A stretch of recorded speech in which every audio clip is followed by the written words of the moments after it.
3 weeks before an unprecedented U.S. North Korea summit is supposed to take place. President Donald Trump will meet South Korean President Moon Jae-in on Tuesday as U.S. officials try to figure out whether Pyongyang is serious about negotiating a deal on denuclearization. Moon's White House visit was originally arranged as a meeting to fine-tune a joint strategy for dealing with North Korean leader Kim Jong-un, but has instead become more of a crisis session after Pyongyang last week threatened to pull out of the planned June 12 summit in Singapore. Moon's government led efforts to resume dialogue with North Korea and gave enthusiastic accounts of its encounters with Kim, spurring Trump to accept an offer of a first-ever meeting between U.S. and North Korean presidents. But the White House was caught off guard when, in a dramatic change of tone, North Korea last week condemned the latest U.S.-South Korean air combat drills, suspended North-South talks and threw into doubt the summit with Trump if Pyongyang was pushed toward unilateral nuclear abandonment. Trump has insisted he remains committed to the summit, but Vice President Mike Pence warned on Monday that the president was still willing to walk away from the meeting, telling Fox News that North Korea should not attempt to seek concessions for promises it did not intend to keep. Trump has warned in the past that the summit might not take place or that he could walk out if it looked like a deal was not possible. His aides are now looking to Moon to help determine whether Kim is taking a harder line against denuclearization than South Korea had previously communicated to them. A U.S. official said, speaking on condition of anonymity. Other U.S. officials have privately expressed concern that Moon, eager to make progress with the North, may have overstated Kim's willingness to negotiate in good faith over the dismantling of his nuclear arsenal.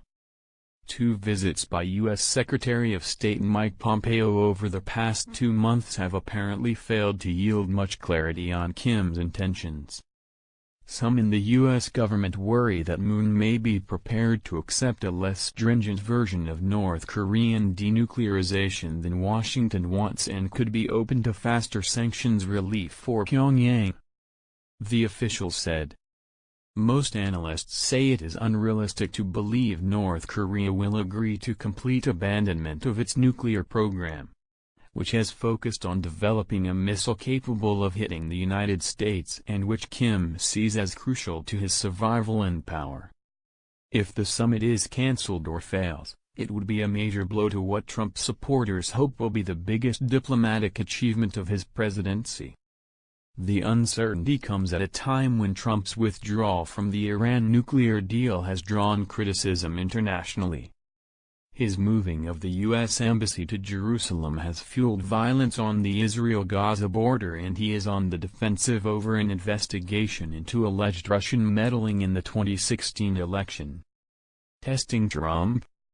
North Korea's warning of a possible withdrawal from the summit is seen as an effort to test Trump's willingness to make concessions on his demands for Pyongyang's denuclearization.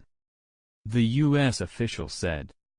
It's straight out of North Korea's playbook, the official said.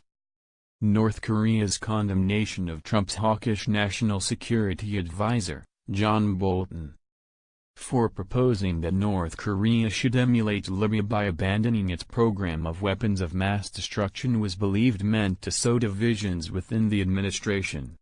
Despite Trump having contradicted Bolton on the Libya point, there has been no sign of Bolton losing influence. Seoul has been hoping to ensure a successful summit after a historic meeting last month between Moon and Kim produced a declaration of goodwill. But South Korea's role has been brought into question since last week when North Korea's chief negotiator derided Seoul as ignorant and incompetent. Seoul has refrained from responding. The heads of South Korea and the United States are expected to discuss measures to guarantee a bright future for North Korea in the case it truly goes through complete denuclearization, said Nam Gwon-pyo, an official at the presidential Blue House. Trump has sought to placate Kim by holding out the possibility of economic development, and he pledged on Thursday that Kim's security would be guaranteed in any deal. But Trump has insisted on concrete steps before any easing of sanctions, and warned that failure to reach a denuclearization agreement could lead to decimation of Kim's rule. They are locked into not giving much to the North Koreans early, whereas South Korea probably has a bit more interest in economic incentivization, said Christopher Green, an analyst with the International Crisis Group. So they need to calibrate between the two of them. China could also be on the agenda. Trump suggested last week that Beijing, which Washington is at odds with over trade, may be influencing North Korea's hardened stance. Beijing responded on Friday that it stands for stability on the Korean peninsula and for settlement through diplomacy. However, Trump on Monday urged China, North Korea's main trading partner, to maintain tight sanctions, tweeting that the word is that recently the border has become much more porous,